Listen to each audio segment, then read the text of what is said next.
discussing today's speaking part 2 topic. The topic is describe a gift you would like to buy for your friend. The sub questions are what gift you would like to buy, who you would like to give it to, and explain why you would like to give this gift. So practically, when we think about this topic, we can actually talk about anything. We can talk about a watch, we can talk about giving a cell phone, maybe a cycle, maybe something which is useful like clothes, anything. However, I am choosing an iPhone here, so I'll start with the topic. So to be honest, I'm very fond of giving gifts as well as receiving too. But yes, and it's actually very difficult for me when I have to pick one gift. Because the friend I'm talking about, she's very dear to me. She's one of my closest friends. Her name is Raman. And with her, the relation we share is more of a brother and sister. And we have been knowing each other since 11 years now. I think more than that. With her, every time when I have to gift her something, I get very confused. Sometimes I've given her clothes, sometimes I've given her watches. Now, I'm thinking to give her something really nice, which she wants as well from a long time, is an iPhone. If my budget allows, or maybe I switch to AirPods.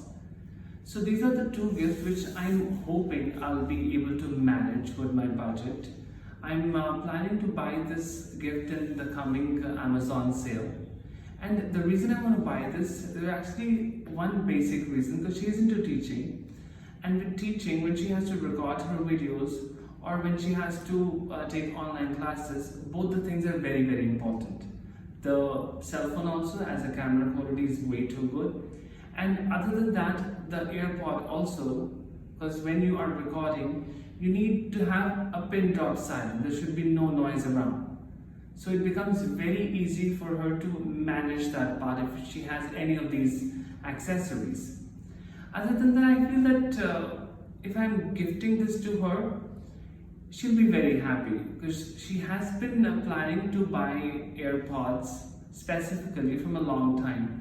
But somehow or the other, the budget has not been able to manage. So now this time I've decided that maybe I'll tell her to pull in and we'll buy something together.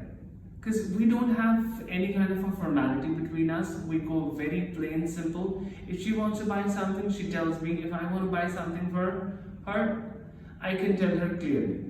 So there's no, I'd say, no formalities in the relationship. And that's a kind of a relationship we share. And believe me, I'm eagerly waiting to give her that gift and discuss the same plan with her. And I'm sure she'll be in cloud 9 after hearing this. And obviously she'll be very happy, probably over the moon when she gets it finally. Thank you so much.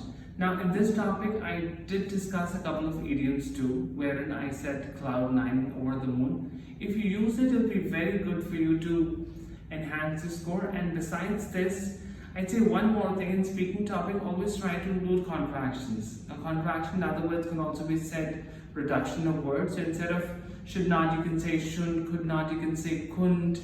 So try to say reduction. And also don't say because, say cause. Don't say but, say however. So these few things when you use in the speaking exam, they will certainly enhance your score.